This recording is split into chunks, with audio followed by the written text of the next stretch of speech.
আমরা খবরের আজকের পর্বে তোমাদের সকলকে শুভেচ্ছা জানিয়ে শুরু করছি আমাদের আজকের আয়োজন। তোমাদের সাথে আছি আমি আফিদা চৌধুরী তাহিরা। প্রতি পর্বের মতো শুরুতেই জানিয়ে দিচ্ছি এই সপ্তাহের সংবাদ শিরোনামগুলো। গত 29 সেপ্টেম্বর বাংলাদেশ শিশু একাডেমির মিলনায়তনে আনুষ্ঠানিকভাবে উদ্বোধন করা হয় শিশু অধিকার সপ্তাহ।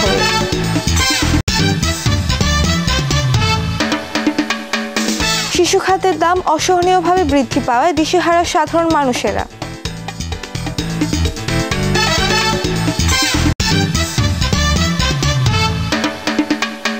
ডেঙ্গুতে আক্রান্ত ও মৃত্যুর হার রেকর্ড মাত্রায় বেড়েছে, যার মধ্যে বেশিরভাগই শিশু। এবারে বিস্তারিত। ডেঙ্গুতে সবচেয়ে বেশি আক্রান্তের হার সেপ্টেম্বরে, এর মধ্যে বেশিরভাগই শিশু। প্রতিদিনই নতুন নতুন উপসর্গ নিয়ে আসছেন অভিভাবকেরা। সামনে ডেঙ্গু আরও ভয়াবহ আকার ধারণ করতে পারে বলে সংখ্যা প্রকাশ করছেন বিশেষজ্ঞরা। তাই এমন পরিস্থিতিতে সকলকে সচেতন হওয়ার নির্দেশ জানিয়েছে গণস্বাস্থ্য অধিদপ্তর। বিস্তারিত সিনথিয়া জান্নাতের রিপোর্টে। এবছর আবারও ভয়ঙ্কর রূপ ধারণ করছে ডেঙ্গু। প্রথম দিকে প্রাপ্তবয়স্কদের পাশাপাশি শিশু ডেঙ্গু রোগীর সংখ্যা কম থাকলেও জুন মাস থেকে হাসপাতালে ডেঙ্গুতে আক্রান্ত শিশুর সংখ্যা বাড়তে থাকে। বিশেষ করে 1 থেকে 5 বছর বয়সী শিশুরাই বেশি আক্রান্ত হচ্ছে ডেঙ্গুতে। ডাক্তার প্রথমে বলছে ডেঙ্গু হয় না, তারপর টেস্ট করার পর ওর ঠান্ডা জ্বর ছিল অনেকদিন, তারপরে ডাক্তার দেখানোর পরে জ্বর আসছে, পরে ব্লাড টেস্ট করার 3 দিন পর রিপোর্ট দিয়েছে যে ডেঙ্গু পজিটিভ। জ্বর ছিল, গলা ব্যথা। বাসা থেকে প্রথমে জ্বর ছিল, তারপর শনিবার আমি হুট করে অজ্ঞান হয়ে যাই, তারপর এখানে অ্যাডমিট। কি হয়েছে? ডেঙ্গু। কতদিন যাবত? এই তো 1 সপ্তাহ হয়েছে। কি উপসর্গ ছিল? প্রথমে জ্বর আসছিল, তারপরে অ্যান্টিবায়োটিক নাপা খাওয়া হয়েছে, কমে না, তারপর আনছি, ভর্তি হয়েছে। এখন ভর্তি করার পর কিছুদিন জ্বর ছিল না, এখন আবার কালকা থেকে আবার জ্বরটা আবার একটু বাড়ছে। জনস্বাস্থ্য অধিদপ্তরের তথ্য মতে চলতি বছর এডিস মশাবাহিত এ রোগে মৃতের সংখ্যা বেড়ে দাঁড়িয়েছে 166 জনে। এছাড়া এবছর এখন পর্যন্ত ডেঙ্গুতে মোট আক্রান্তের সংখ্যা বেড়ে হয়েছে 32,082 জন। এ নিয়ে ডেঙ্গুতে মোট মৃত্যু দাঁড়ালো 158 জন। আগস্ট মাস পর্যন্ত যে পরিস্থিতি ছিল তার চেয়ে সেপ্টেম্বরে যে পরিবর্তন, এভাবে যদি চলতে থাকে তাহলে হয়তো 2023-এর মতো কিংবা তার চেয়েও বেশি ভয়ঙ্কর আকার ধারণ করতে পারে। বিশেষ করে আমরা ডেঙ্গু জ্বরের যে কমপ্লিকেটেড ভ্যারাইটি, যেটাতে মৃত্যু হারটা বেড়ে যায়, যেমন dengue shock syndrome, expanded dengue syndrome, এইটা এবার আমরা সেপ্টেম্বর মাসে এটা খুব বেশি পাচ্ছি। শিশুদের আক্রান্তর হার অনেক বেড়ে গিয়েছে এবং আপনারা জানেন যে ডেঙ্গু জনিত যেই আপনার কমপ্লিকেশন এবং মৃত্যু হার, সেটাও গত 1 সপ্তাহে আগের চেয়ে অনেকটা বেড়ে গিয়েছে। আমরা 3 মাস থেকে 14-15 বছরের বাচ্চার মধ্যেই এই ডেঙ্গু উপসর্গটা দেখি বেশি। তবে যেই বাচ্চারা স্কুলে যায় এবং কোচিং সেন্টারে যায়, এই বাচ্চাগুলো তুলনামূলকভাবে এদের সংখ্যা সবচেয়ে বেশি ডেঙ্গু আক্রান্ত শিশুদের মধ্যে। চিকিৎসকরা বলছেন শিশুরা দিনের বেশিরভাগ সময় বাইরে থাকায় তারাই বেশি আক্রান্ত হয় ডেঙ্গুতে। তাই এ সময় কোনো ধরনের উপসর্গ দেখা দিলে দ্রুত চিকিৎসকের শরণাপন্ন হওয়ার নির্দেশ। এছাড়াও ডেঙ্গু পরিস্থিতি আরও খারাপ হতে পারে বলে এ সময় সচেতনতার কোনো বিকল্প নেই। সারা দেশে দিন দিন ডেঙ্গু ভয়ঙ্কর রূপ ধারণ করছে। এতে আক্রান্তদের মধ্যে শিশুদের সংখ্যাই সবচেয়ে বেশি। প্রতিনিয়তই নতুন নতুন উপসর্গ নিয়ে হাসপাতালে ভিড় জমাচ্ছে এসব রোগীরা। তাই চিকিৎসকরা বলছে এমন পরিস্থিতিতে বাসার চারিপাশ পরিষ্কার পরিচ্ছন্নতার পাশাপাশি সচেতনতার কোনো বিকল্প নেই। সিনথিয়া জান্নাত, আমরা খবরজয়, এটিএন বাংলা, ঢাকা। গত রবিবার বাংলাদেশ শিশু একাডেমির মিলনায়তনে আনুষ্ঠানিকভাবে উদ্বোধন করা হয় শিশু অধিকার সপ্তাহের। এবারের প্রতিপাদ্য প্রতিটি শিশুর অধিকার রক্ষা আমাদের অঙ্গীকার। অনুষ্ঠানটিতে উপস্থিত ছিলেন দেশের বিভিন্ন গণ্যমান্য ব্যক্তিবর্গ। বিস্তারিত জামিল হাসান শান্তর প্রতিবেদনে। প্রতিটি শিশুর অধিকার রক্ষা করা আমাদের অঙ্গীকার, এই প্রতিপাদ্যে সারা দেশে একযোগে শুরু হলো শিশু অধিকার সপ্তাহ। গত 29 সেপ্টেম্বর রবিবার বাংলাদেশ শিশু একাডেমির মিলনায়তনে শিশু অধিকার সপ্তাহের আনুষ্ঠানিক উদ্বোধন অনুষ্ঠান হয়। অনুষ্ঠানে প্রধান অতিথি হিসেবে উপস্থিত ছিলেন গণপ্রজাতন্ত্রী বাংলাদেশ সরকারের মহিলা ও শিশু বিষয়ক মন্ত্রণালয়ের মাননীয় উপদেষ্টা শারমিন এস মুর্শিদ। সভাপতিত্ব করেন মন্ত্রণালয়ের সচিব নাজমা মোবারক। শিশু অধিকার সুরক্ষা এবং শিশুর উন্নয়ন বিকাশে সংশ্লিষ্ট সবাইকে অধিকতর উদ্যোগী ও সচেতন করার লক্ষ্যে এবার 29 সেপ্টেম্বর থেকে 5 অক্টোবর পর্যন্ত পালন করা হবে শিশু অধিকার সপ্তাহ। আপনারা জানেন যে বাচ্চাদেরকে মা বাবারা একটা খুব বড় জায়গা থেকে বাচ্চাদের জন্য ভয় পায়, তাদেরকে আগলে রাখতে চায়, আগলে রাখতে পারে না। সেটা কি জানেন তো? যে ছোট ছোট শিশুদের উপরে যে যৌন হয়রানিটা হয়, তারা বলতে পারে না, তারা বোঝাতে পারে না। আর কি হতভাগা বাবা মা আমরা, বাচ্চাটার চোখ দেখেও আমরা বুঝি না, তার কথাটাও আমরা ঠিক মতো শুনি না। বলি, আপনার বাচ্চা যদি আপনার কাছে এসে কোনো কথা বলে, দয়া করে তাকে থামিয়ে দেবেন না, তার কথাটা শুনবেন। সরকারের ভিতরে ভালো কাজ হয়েছে, বাইরেও ভালো কাজ হয়েছে। বাইরে ছোট ছোট প্রতিষ্ঠানগুলো যেখানে যায়, আমি সম্পূর্ণ একমত হয়ে বলছি, সেখানে সরকার পৌঁছয় না, সেখানে শিশু শিক্ষা নাই, সেখানে শিশু স্বাস্থ্য নাই, সেখানে স্কুলগুলো চলে না, সেখানে বাচ্চারা ম্যালনারিশড, যে সেখানে বাচ্চাদের খেলাধুলার কোনো কিছু নেই। আমরা পাল্টে ফেলি। তাহলে প্রথম কাজ হচ্ছে আমাদের পরিকল্পনাটা করে ফেলা, এবং যারা যারা কাজ করেছেন তাদের সকলকে নিয়ে, এমনকি আপনাদেরকে সাথে নিয়ে। আর এক কথার শেষ কথা হচ্ছে, এই দেশটা যে এত বড় একটা ক্রান্তির মানে একটা সংকটের জায়গায় পড়ে গেছে, এটা হচ্ছে লোভ, ঘৃণা। আমরা ঘৃণার রাজত্ব চালিয়েছি, আমরা লোভের রাজত্ব চালিয়েছি, এবং সেই জন্য আমাদের কাঠামোটা ভেঙে গেছে। আসুন, আপনারা অভিভাবক, আমরা আজ আছি কাল নেই, আসুন না হাত ধরে দ্রুত কিছু ভালো কাজ করি। বিশ্ব শিশু দিবস ও শিশু অধিকার সপ্তাহ উদযাপনে বাংলাদেশ শিশু একাডেমি ও মহিলা বিষয়ক মন্ত্রণালয়ের সঙ্গে সহযোগী হিসেবে থাকছেন সরকারি বিভিন্ন মন্ত্রণালয় এবং স্থানীয় সরকার প্রতিষ্ঠানগুলো। আন্তর্জাতিক ও দেশীয় উন্নয়ন সংস্থার মধ্যে রয়েছেন UNICEF, Save the Children, Educo Bangladesh, International Rescue Committee, Bangladesh ECD network, BRAC IED, CIPRB, শাপলানির, সিনারগঞ্জ, বাংলাদেশ প্ল্যান ইন্টারন্যাশনাল বাংলাদেশ, জাতীয় কন্যা শিশু অ্যাডভোকেসি ফোরাম, পথশিশু পুনর্বাসন কার্যক্রম সহ বিভিন্ন শিশু সংগঠন ও সংস্থা। জামিল হাসান শান্ত, আমরা করব জয়, এটিএন বাংলা, ঢাকা। শিশু খাদ্যের অধিক দামে দিশেহারা হয়ে পড়েছে সাধারণ মানুষ। ভালো খাবার তো দূরের কথা, সামান্য পাউডার দুধ খাওয়াতেও হিমশিম খেতে হচ্ছে অভিভাবকদের। বিশেষজ্ঞরা বলছেন, শিশু খাদ্যের দাম সকলের আওতায় আনতে প্রশাসনের নজরদারি আরও বাড়ানো প্রয়োজন। এ নিয়ে আরও জানাচ্ছে মোহাম্মদ রায়হান বিন আশরাফ আলিফ। নিত্যপণ্যের অসহনীয় দামের সাথে পাল্লা দিয়ে বাড়ছে শিশু খাদ্যের দাম। এখন যেন আয় ব্যয়ের হিসাব মিলছে না মধ্যবিত্তদের। শিশু খাদ্যের অধিক দামের কারণে মধ্যবিত্তদের জীবন হয়ে উঠেছে হাহাকারপূর্ণ। দাম বেড়েছে পাউডার দুধ, সেরেলাক্সের মতো শিশু খাদ্যের, যার কারণে সন্তানদের পুষ্টির চাহিদা মেটাতে হিমশিম খাচ্ছে অনেক পরিবারই। খাওয়ার লাগে শিক্ষার পরে বাচ্চা খাওয়াবার পারি না, তাও কষ্ট মষ্ট করে আনি, 400 টাকা 180 টাকা দুধ আনি, দাম বেশি দামই না, কম দামের দানি আইনা খাওয়াইতাছি। প্রতিনিয়ত যেভাবে শিশু খাদ্যের দাম বাড়ছে, এভাবে চলতে থাকলে না খাইয়েই রাখতে হবে মধ্যবিত্ত ও নিম্নবিত্ত ঘরের সন্তানদের। দোকান মালিকরা বলছে, এই সকল পণ্যের মূল্য বৃদ্ধি পাওয়ার কারণে বেচা কিনা আগের থেকে কমে গেছে। বাংলাদেশে তো হচ্ছে একবার যদি দাম বাড়ায়, ওই ক্ষেত্রে কমের কোনো সুযোগ নেই। ক্রেতারা কি সন্তোষজনক মনোভাব প্রকাশ করতেছে? না, ক্রেতারা সন্তোষ না, দায় পড়ে বা সন্তান আসিবে তারা কিনতে হইতেছে। বেশিও কম হোক বা সাপ্লাই না থাকলে কিছু করার নাই, হয়তো কনভার্ট করে অন্য কোম্পানিটা নিচ্ছে, বাট খাওয়াতে তো হবেই, তাই না? এটা তো কোম্পানিগুলো যে বাচ্চাদের খাদ্য দ্বিগুণ বৃদ্ধি করছে, এই বৃদ্ধির কারণে দোকানদারের সেল কম না, শুধু যারা ক্রেতা তাদেরও খুব অসুবিধা হচ্ছে। গরিব দুঃখী বাচ্চারা দুধ খাওয়াতে পারছে না কিনা। বৃদ্ধি তো আজকে হয় না, বৃদ্ধি ওরা আগে থেকেই করছে এবং ওদের নির্ধারণের উপরেই দোকানদাররা বিক্রি করতে হয়। এমন অবস্থায় সিন্ডিকেট নিয়ন্ত্রণে নজরদারি আরো বাড়ানোর পাশাপাশি অন্তত যেন শিশু খাদ্যের মূল্য হ্রাস করার জন্য পদক্ষেপ নেওয়া হয়। এখন আয় দিয়ে অনেক পরিবারই ব্যয় নির্বাহ করতে পারছে না।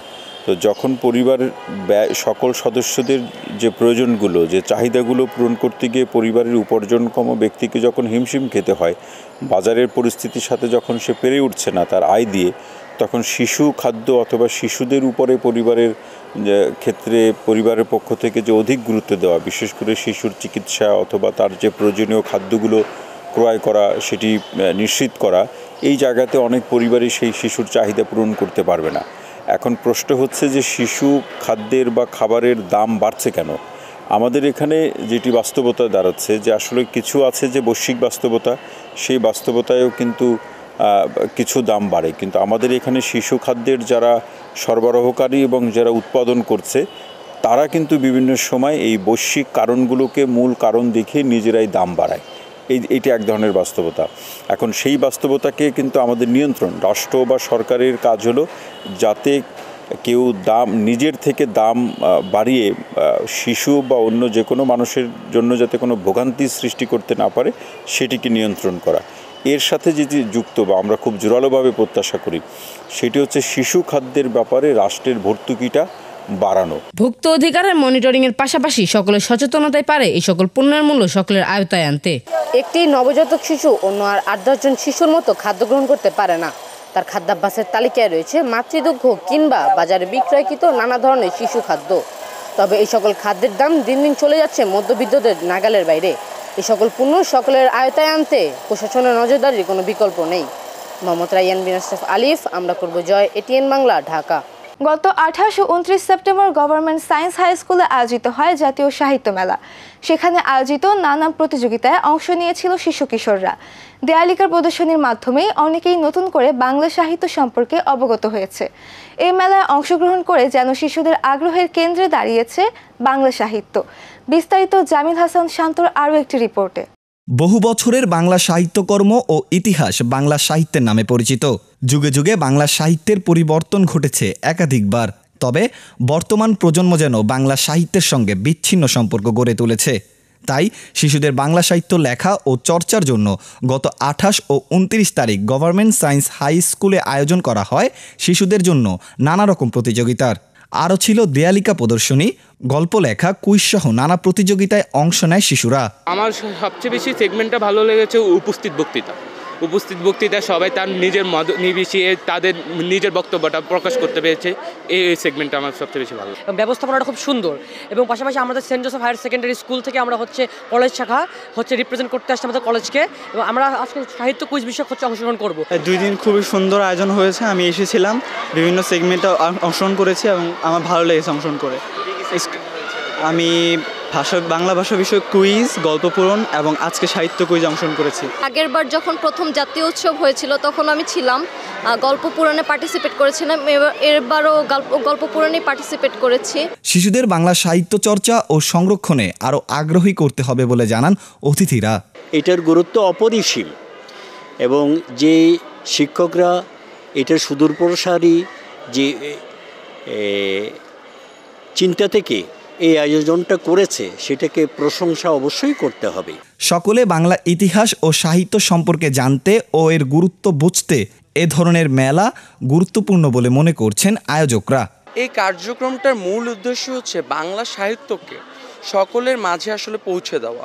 কেননা আমরা জানি বর্তমানে বাংলা ভাষার প্রতি মানুষের যে উদাসীনতা, ধরেন আমরা বাংলা ভাষাকে অনেকভাবে বিকৃতভাবে উচ্চারণ করছি, সেইগুলো যেন না হয়। শিক্ষার্থীরা যেন বায়ান্নর চেতনাকে তুলে ধরে আবার যেন বাংলা ভাষাকে শুদ্ধভাবে প্রয়োগ করতে পারে সব দিক থেকে, এবং বাংলা সাহিত্য এবং বই পড়ার দিকে যেন তারা আগ্রহী হয়, সেটাই আমাদের মূল উদ্দেশ্য। 150টিরও বেশি স্কুল এই জাতীয় অনুষ্ঠানে অংশগ্রহণ করে। এছাড়াও অনুষ্ঠানে উপস্থিত ছিলেন বিশিষ্ট ব্যক্তিবর্গরা। বাংলাদেশের সাহিত্য চর্চা যেন হারিয়ে না যায়, সেজন্য এমন আয়োজন ভবিষ্যতেও আরও করা প্রয়োজন। জামিল হাসান শান্ত, আমরা করব জয়, এটিএন বাংলা, ঢাকা। বোটানিক্যাল গার্ডেনে যেতে এখন দ্বিধা নেই কারো। সবুজের রাজ্যে হারাতে ব্যস্ত সকলে। প্রবেশ মূল্য 100 টাকা থেকে 30 টাকা করায় দর্শনার্থীর সংখ্যা বেড়েছে 3 থেকে 4 গুণ। নগরবাসীর বিনোদন কেন্দ্রে পছন্দের তালিকায় এখন এই উদ্যানটি। শিশু কিশোররাও প্রকৃতিকে উপভোগ করতে ছুটে যাচ্ছে সেখানে। আরও দেখুন সৈয়দ আজওয়া আহমেদ ইকরার রিপোর্টে।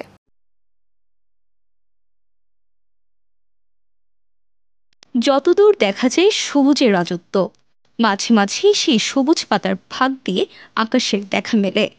পাখির কিচিরমিচিরে এক খণ্ড সবুজের জন্য অভুক্ত নগরবাসীর কাছে এই এক বিলাসিতাময়ী। মিরপুরের শেষ প্রান্তে এই বোটানিক্যাল গার্ডেন। 215 একর জমি জুড়ে এই উদ্যানে আছে 80,000-এরও বেশি উদ্ভিদ। প্রাকৃতিক পরিবেশের জন্য নগরবাসীর কাছে অত্যন্ত পছন্দের স্থান এটি। তবে গত 2 মাস আগে প্রবেশ মূল্য 20 টাকা থেকে 100 টাকা করায় দর্শনার্থীর সংখ্যা কমে এসেছিল অর্ধেকে। বর্তমানে তা 30 টাকাই হওয়ায় বেড়েছে লোক সমাগম। আগে চলে যেত 100 টাকার টিকিট করাতে লোকজন চলে যেত। এখন সব ধরনের পরিবার আসতেছে, এখন ওই যে ব্যাচেলার বাচ্চা টাচ্চা নিয়ে সব পরিবারের লোক আসতেছে। আমি ইনশাল্লাহ ভালো, আস্তে আস্তে লোক বাড়তেছে। আগে কম ছিল, 20 টাকা ছিল, তারপরে 100 টাকা করে ফেলেছিল, তখন তো আসলে ব্যবসা হয়নি। এখন আবার কমিয়ে 30 টাকাতে দিনের সাথে সবাই এখন আসছে, মানে অনেক বেশি আসছে। ওই কয়েকদিন আসলে আমাদের আশা হয়নি, আমরা সাধারণ মানুষ, আমাদের আসলে 100 টাকা করে পার পার্সন। 100 টাকা তো আসলে একটু সবার জন্য কস্টলি, এখন 30 টাকা 30 টাকা হয়েছে, এটা ভালো। সব ব্যস্ততা ও ক্লান্তি দূর করতে বাবা মারা সন্তানদের নিয়ে ঘুরতে আসছে এই উদ্যানে। শিশুরাও আনন্দিত বোটানিক্যাল গার্ডেনে আসতে পেরে। আমাদের ঢাকা শহরের যে একটা ওয়েদার, এই ওয়েদার থেকে একটু ক্লান্তিময় পরিবেশ থেকে দূরে আসার জন্য এই প্রকৃতির সান্নিধ্যে আসা। আসলে চিড়িয়াখানায় গেছি, এখন এখানে বোটানিক্যাল গার্ডেনে আসছি। জি, আমি অনেক ধরনের গাছ দেখেছি। ফ্যামিলি, ভাই বোন। এখানে এসে কেমন লাগছে? খুবই ভালো লাগছে। আসলে বাচ্চাদের তো দেখা যায় সপ্তাহে স্কুলে যায়, বন্ধের দিন থাকে না, আর দেশের অবস্থা ইদানিং অনেক খারাপ ছিল, অনেক দিন বের হওয়া হয় নাই, তো মেনলি বাচ্চার জন্যই আসা। অনেক কিছু দেখেছি, গাছ, ফুল। তুমি কি ছবি তুলেছো? হ্যাঁ। প্রকৃতির অপরূপ সৌন্দর্য যেন স্পষ্ট এই উদ্যানে। প্রায় 7টি জলাশয় অবস্থিত উদ্যানটিতে।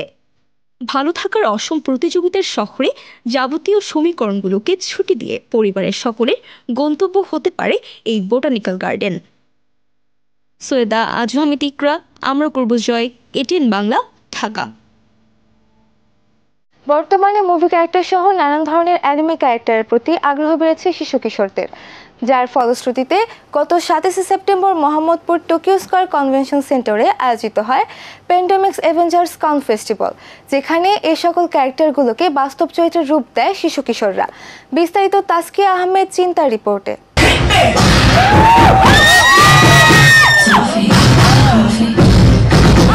গত 27 September Mohammadpur Tokyo square convention সেন্টারে আয়োজন হয় প্যান্ডেমিক্স অ্যাভেঞ্জার্স কন ফেস্টিভ্যাল।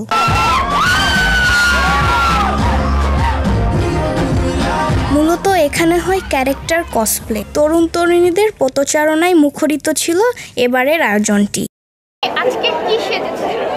মরবিয়াস the living vampire. আচ্ছা, কোন মুভি? Comics, Marvel comics. আচ্ছা, আপনি এগুলা গায়ে কি দিয়ে কালার করেছেন? পেইন্ট। পেইন্ট সাদা। আচ্ছা, এগুলা মানে ফিউচারে কি করতে চান? এগুলা নিয়ে কোনো ফিউচার আছে? ফিউচার তেমন প্ল্যানিং আমার নেই, জাস্ট আপনার মা বাবা কি বকা দেয়? না, এটা আমার মতোই আমি চলি। এটা হলো মার্ভেল ইউনিভার্সের একটা villain, god the god Butcher. আচ্ছা, এগুলো কোথায় থেকে বা কি কি কালেক্ট করেছেন যদি একটু বলতেন? হ্যাঁ, এটা আমি নিজে ক্রিয়েট করেছি, সব পুরোটাই আমার নিজের। তোমার নাম কি? আলভি। কোন ক্লাসে পড়ো? ক্লাস 6। কই থেকে এসেছো? আমি মালিবাগ থেকে এসেছি। এখানে কি সেজে এসেছো? Scarlet Witch from Avengers. আচ্ছা, এগুলো কি দিয়ে সেজেছো? একটু বলতে, মানে কি দিয়ে বানিয়েছো? These are made by Eva Fong. নানা চরিত্রের কসপ্লে বাস্তব চিত্র ফুটিয়ে তোলাই যেন কসপ্লের সফলতা। তবে বর্তমানে মুভির ক্যারেক্টারদের প্রতি আগ্রহ বেড়েছে শিশু কিশোরীদের।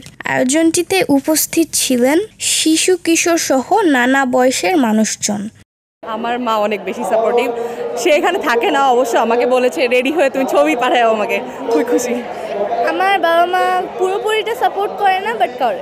আমার মেয়ে রূপকথা আশরাফ এখানে পারফর্ম করবে, খুব ভালো লাগতেছে এখানে আসতে পারে। The event is so much good and also amazing. The decorations, the cosplayers and also the visitors, everyone.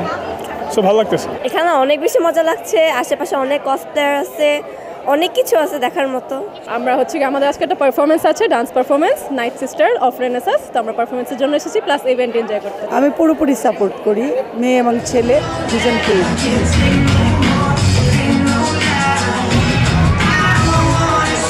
তবে এবারের আয়োজনে শুধু কসপ্লে নয়, ছিল নাচ গান সহ আরও বিভিন্ন ধরনের আয়োজন। এই অ্যাভেঞ্জার্স কন কসপ্লে ইভেন্টে কি ছিল না, নানা রকম অ্যাভেঞ্জার কসপ্লে কার্টুন ক্যারেক্টার ও মুভির ক্যারেক্টারগুলো বাস্তব চিত্র, আর বলতে গেলে অনেক রকমের কার্টুন মিশ্রণ আমরা দেখেছি।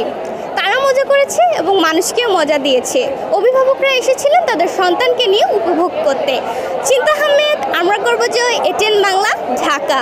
এই ছিল আমাদের আজকের আয়োজন। তোমাদের ভালো লাগা, মন্দ লাগা কিংবা পরামর্শমূলক কিছু থাকলে তা আমাদের চিঠি লিখে জানাতে পারো। আমাদেরকে চিঠি লিখবার ঠিকানা: পরিচালক আমরা করব জয়, ATN Bangla multimedia production company limited, ওয়াসা ভবন, 2য় তলা, 98 কাজী নজরুল ইসলাম এভিনিউ, কারণ বাজার, ঢাকা 1215, বাংলাদেশ। এছাড়াও চাইলে তোমরা আমাদের ইমেল পাঠাতে পারো। আমাদের ইমেল অ্যাড্রেস atn.amrakorbojoy@gmail.com। বন্ধুরা, তোমরা চাইলে আমাদের ফোন করতে পারো। আমাদের ফোন নাম্বার 01317708842। দেখতে দেখতে শেষ হয়ে গেল আমরা করব জয়ের জন্য নির্ধারিত সময়। তোমাদের সাথে দেখা হবে আগামী পর্বে নতুন কোনো সংবাদ কিংবা পুরনো কোনো সংবাদে নতুন কোনো অগ্রগতি নিয়ে। সেই পর্যন্ত তোমরা সকলেই সুস্থ থেকো, ভালো থেকো এবং চোখ রেখো এটিএন বাংলার পর্দায়। আল্লাহ হাফেজ।